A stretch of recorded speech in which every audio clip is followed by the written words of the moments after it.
What's up, everybody? Welcome in on this Tuesday night to this edition of the Rebel Report podcast. I am still thinking about and praying for you guys up there in north and kind of west Mississippi. I know that the images that are going around are just devastating, and hearing and seeing more firsthand account of what a lot of you guys, frankly, too many of you guys are dealing with right now is just it's so very sad to see. And talked to a few friends today, a lot still without power, and apparently there's a fear that water is going to get cut off soon. And I know they're working hard. There's a lot of people working really hard to restore that, but the weather has not been kind, and did not get quite warm enough today to do a full melt and things like that. It's just awful. And the images around campus and around town there in Oxford and the surrounding areas are it's like just a massive ice tornado went through the area. So praying about you, thinking about you guys, and hope that you can find some relief and some help. And I know it's coming, and I hope you guys just try to stay warm as best you can and hope that everything's okay. My name is Michael Borky. Tonight we are grading Pete Golding's transfer class. I thought it was done, but yet they added, or are about to add anyway. I don't think it's gone official yet, but they are about to add another transfer. And I think that'll about round out the portal class, although maybe there's a straggler or two on its way. But for all intents and purposes, the transfer portal class for Ole Miss is done. How would you grade it? What letter grade would you assign to the transfer portal class at Ole Miss? So we will talk about that after I tell you who the possible expected new commitment is as well. So I'm glad you're here. Don't forget to subscribe wherever you get your podcast. If you're watching on YouTube, I want you to subscribe to this podcast wherever you get them. Just search Rebel Report and subscribe and leave a rating and a review. And also, this edition is brought to you by Logan Smith, Shelter Insurance. If you need home insurance, if you need auto insurance, if you need life or insurance for your business anywhere in Mississippi, Logan Smith has award-winning insurance. And look, even if you already have any of those things, it's worth the phone call. He might have a better rate for you. I know he'll have outstanding service for you. 601-823-3500. 601-823-3500. Logan Smith, Shelter Insurance, home, auto, life, and business. Don't forget, by the way, when you call him, to tell him that I sent you, and let's get into it. Also, don't forget to leave a comment. We'll get to some of yours as well. Probably a shorter stream incoming, to be honest with you, some quick commentary, and we'll get out of here. I've got something that I got to take care of when we hang up here at the house. So I appreciate you being here, and let's get into it. Number one, Ole Miss is expected to get, according to Matt Zenitz and others, Horatio Fields, who, if nothing else, will be Ole Miss's member of the all-name team going into the 2026 season. It's hard to get a better name than that right there. He was at Auburn, and before Auburn, he was at Wake Forest with Deuce Alexander. And Deuce Alexander, I don't follow players on social media, but it got retweeted into my timeline. Deuce Alexander, with a picture of he and Fields doing a like a run it back thing. I don't know. But so they played together at Wake Forest. He transferred to Auburn. As you guys know, Auburn couldn't even make Cam Coleman look good because of how pathetic the offense and the quarterback play was. And he also only played in the first 4 games of the season, but fully healthy, ready to go, and was on his way to Missouri, actually. And this break from Missouri is obviously a little bit cleaner than the one that Luke Farrelly had with Clemson. He got out of his obligation to Missouri. They released him from said obligation. He's getting back into the portal. Sounds like he's going to head to Ole Miss. I guess, 1 + 1 sometimes equals 2. Sometimes in recruiting or in sports, it doesn't. But Caden Lee going to Missouri is that a 1-for-1? I don't know, but it doesn't matter. No longer going to Missouri. He is listed as a 4-star wide receiver, and that completes the ad at the receiver room for Ole Miss right now.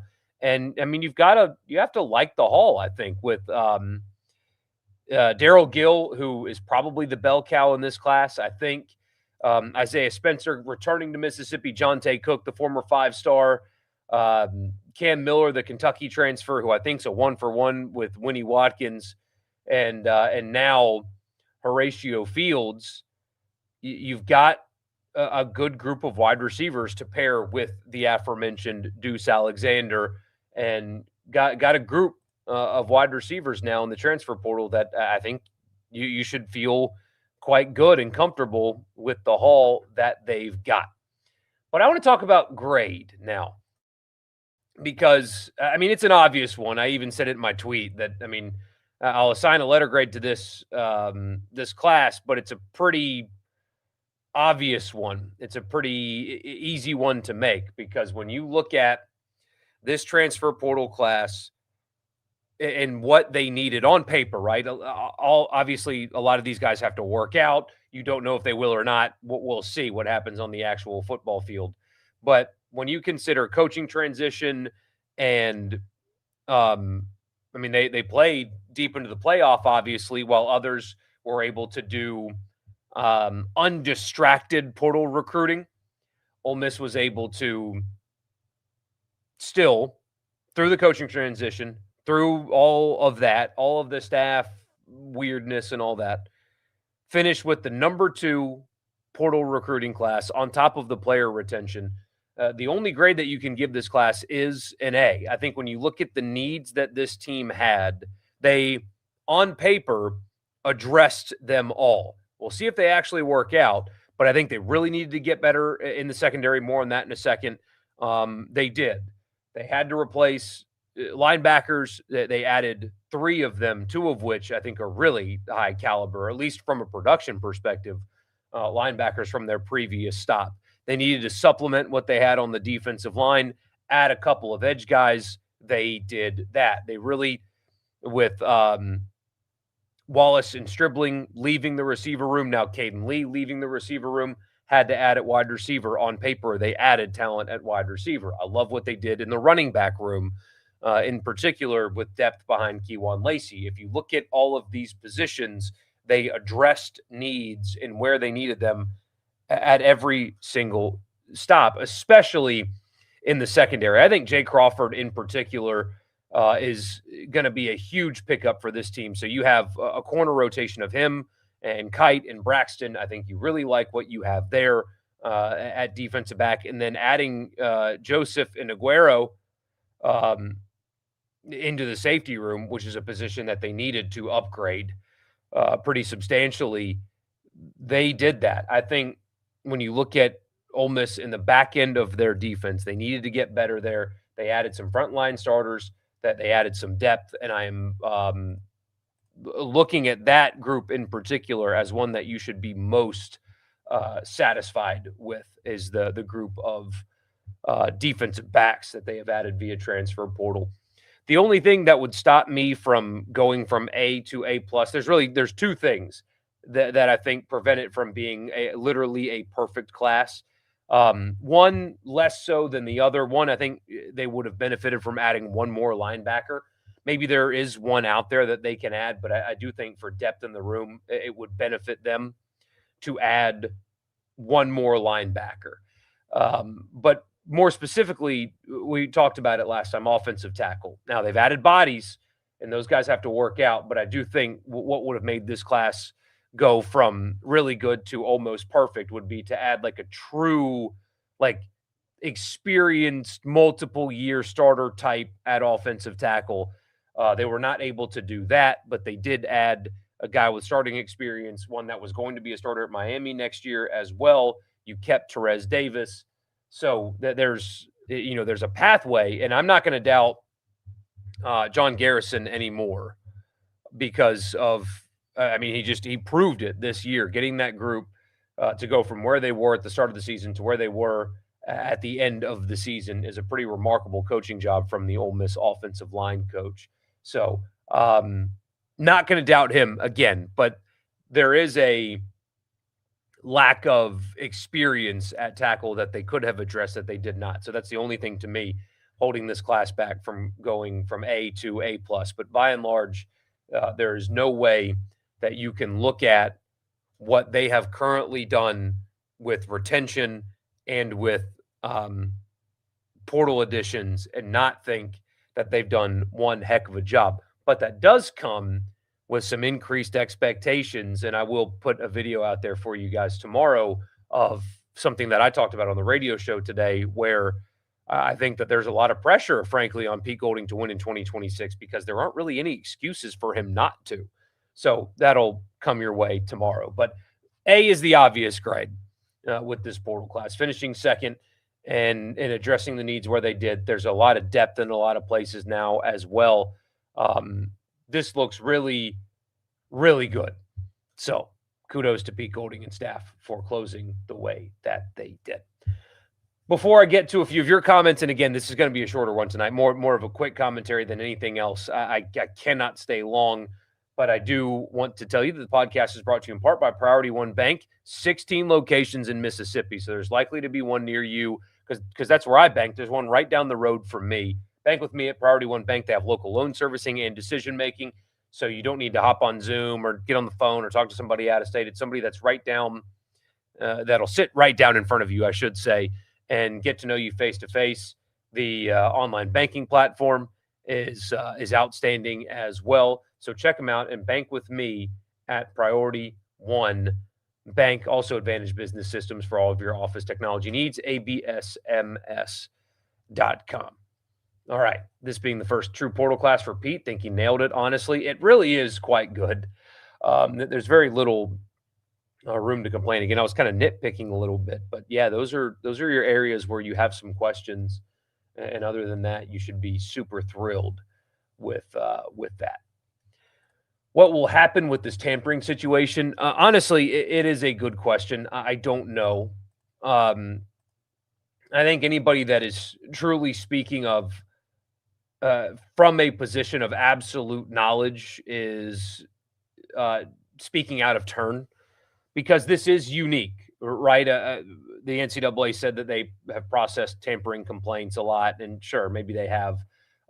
No coach in college football has publicly named another in the manner in which Dabo did. This is a unique situation, and it's going to call for more attention on the NCAA than any other situation like this before. Sidebar, by the way, I love the way that the Mensa thing is being reported on compared to this. By the way, it's quite rich how that went down the way it did, and it's not anyway. But you can kind of see the inconsistency in the way things are talked about when you have that going on. Maybe Manny Diaz should have a press conference and people will start paying attention. We'll see. But this is a unique circumstance. I am curious to see what Clemson believes that they have, like real evidence, not the player's agent told me this, but real evidence. Because if it's just the player's agent told me that Pete Golding sent him this, that really won't hold up under any real scrutiny. So do they actually have tangible proof? Not Dabo said this proof, but tangible proof. Do they have a call log? Do they have a text log? Not screenshots, but a text log that they can point to and prove that, hey, this actually did happen? Or is it, again, agent told me this or GM told me this? You know what I mean? So it's all going to come down to whether or not Clemson actually has something that you can use that is provable, as opposed to, he said type thing. I don't know. I do know that you have only heard one side of this story. Now, look, I'm not naive. I mean, tampering goes on. That's why we talk about it so much. That's why we are so transparent all year talking about tampering and stuff like that, because although Clemson's a bit of an exception because they don't really use the portal at a high level the way that others do, tampering is rampant in college football, and we don't shy away from that. It's just part of what college football is, as you guys know. I don't need to tell you that. Maybe I should stop repeating myself so much. I know that's a problem of mine. But Um, if that's all they got, then they've got nothing, frankly. It's really hard to enforce. And so you have only heard one side of the story, and it's a very loud side. It's a squeaky wheel. It's getting some grease as well. They even set up their website. They still have Ferrelli on Clemson's website with a link to Dabo's press conference talking about it. So when you're in a situation like this, and I don't know if there's going to be any legal ramifications or not, because again, I'm not a lawyer, but I don't know how you can take this to court and a judge will side with the non-employee whose movement is being restricted. That's why the NCAA has lost so much in court. I don't know really what you can do there. And then damages. How do you prove damages? It's a football player. Anyway, so there's a lot to unpack there. But when you're doing something like this, your goal is to present yourself in the best light as possible, right? That was Clemson's goal on Friday, which I still maintain was a bad PR move, by the way, because Friday before a catastrophic winter weather event, you're not going to have the same impact, and also conference championship games were on Sunday. Like you're not going to have the desired impact and the needle moving that you could have had you done it today. So they kind of made a mistake there, but their goal in that is to present their side as sympathetic and as strong as they possibly can, right? Ole Miss has not responded or really done anything. And one, it could be because, they're dealing with a catastrophic weather event that hit their town. And I've seen a lot of that. Why haven't they responded? Why haven't they responded? They turn on the news, man. That's why they haven't responded. There was somebody that does radio in South Carolina that said that why their silence is deafening. They don't have power in their homes right now. They have family and friends that are in bad shape at the moment. Trees are falling on houses. Nobody has power. It was single-digit degrees this weekend at times. Wake up for a second. And there are real-world things that are happening in the town in which these people live, number one. And number two, maybe they're using the PR strategy of say nothing and it goes away. I don't know. But you have only heard one side, and in believing the one side is being presented fairly without bias is probably not the right way to go about it either. But when you only have one side of the story, there's only so much you can go off of, I suppose. But that's all you've heard. And, in the opinion business, which is what I'm in, you don't have to hold yourself to journalistic standards necessarily. You're just reacting to what you see. But I would caution people, like you have only heard from one, and it's a disgruntled one. It's one that is losing games in this era because they haven't adapted. And I mean, with another season like they just had, Dabo is going to be out of a job. He's been frustrated within his own fan base. Remember, he had the press conference earlier this season where it was, if y'all are tired of winning, I'll go somewhere else. Well, throw out a 6-loss season and they're going to be tired of losing, and they will make you go coach somewhere else. So you have the desire to distract, the desire to deflect blame. And when you're presenting your side in a situation like this, you do it in such a way to make yourself look as good as possible and your opponent as bad as possible. That's just that's something that I would caution people, but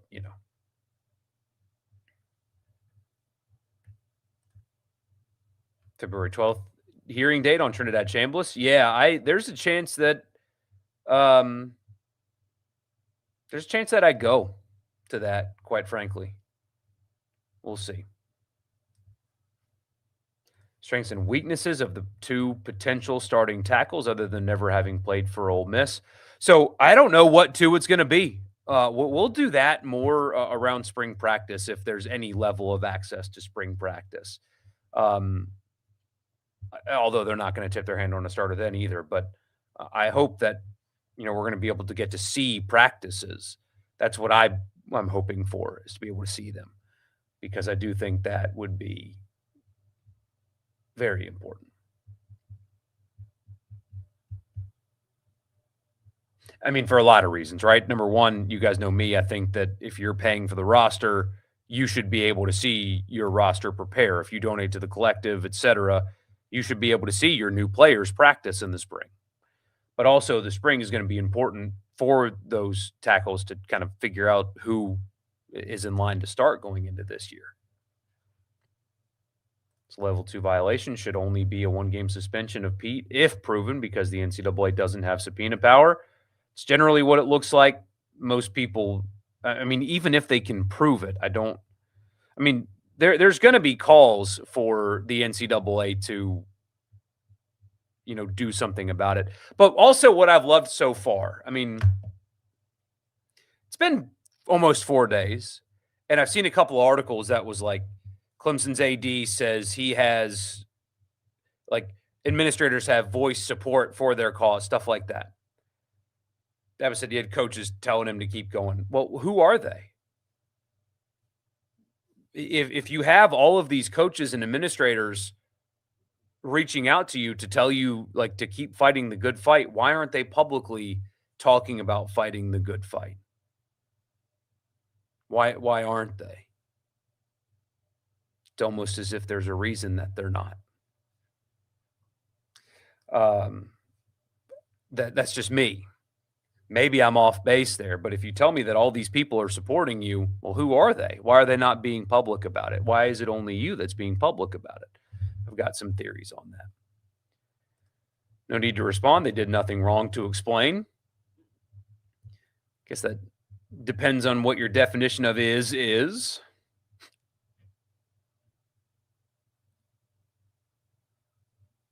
You want a true spring game? I do too, actually, especially without the spring portal window. It would make sense. It would make sense. The committee decided to stay at a 12-team playoffs, good or bad? Well, it actually wasn't the committee. It was the Big Ten and the SEC that made the decision not to expand because they couldn't agree on a format to expand to. It's a bad thing for the SEC because the other conferences have a 9-game conference schedule, but they don't have the Power 4 requirement. And you have, like, the SEC did not get the expanded format. They're going to 9 conference games, and they kept the Power 4 requirement. So the SEC made their schedules more difficult, added 8 more losses to their league, and did not get the expanded playoff. So there's a real chance that the SEC gets fewer teams in the playoff because of their own self-inflicted wound. Nobody made the SEC go to 9 conference games. They did it, at least the word was, under the assumption that they were going to get the 16-team playoff that they wanted to mitigate those 8 additional losses. That's a bad move. I think it should stay at 12. I think the SEC screwed up and got shoved into a locker by the Big Ten, who's already passing them anyway on the football field. It was an unforced error from the league office to do that.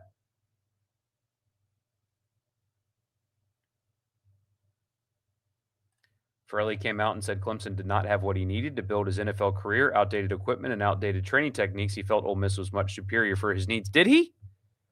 Do you mind linking that to me? I have not seen Luke Farrelly's quotes addressing the matter. Frankly, I'd be surprised if he did.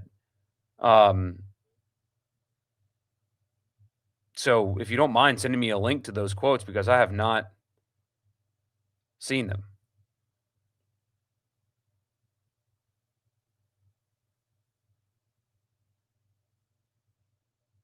See this tweet from Chris Vanini, man. Look at this. Before playing together at Duke, Mensah and Barkate were at Tulane and Harvard, respectively.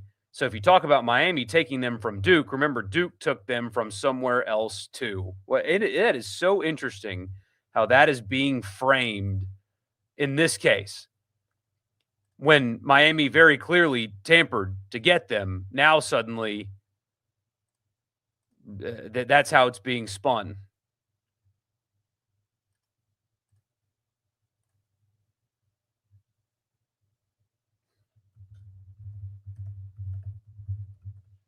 Interesting.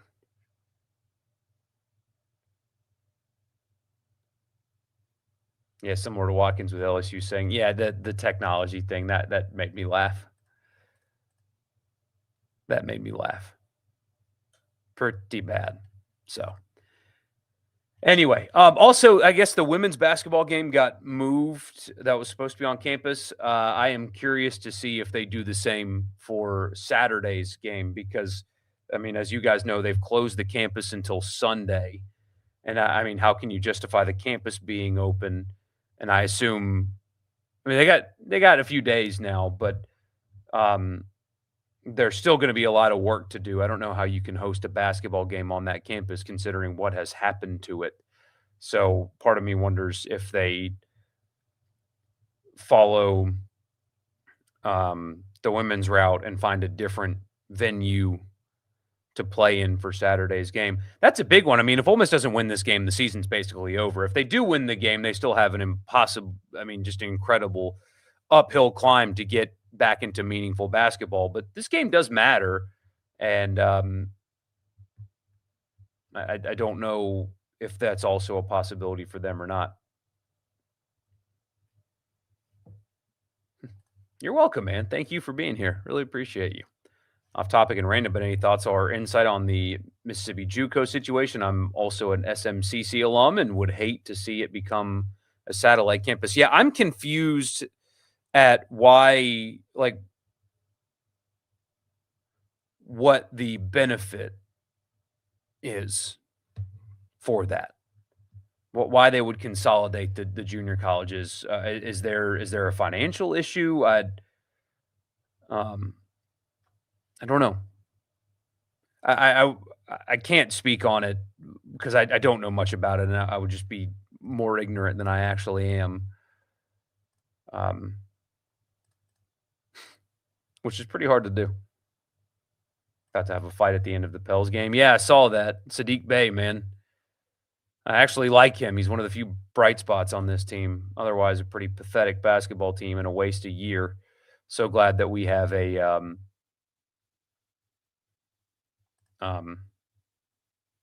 the first round draft pick. Oh, wait. We don't have one of those either.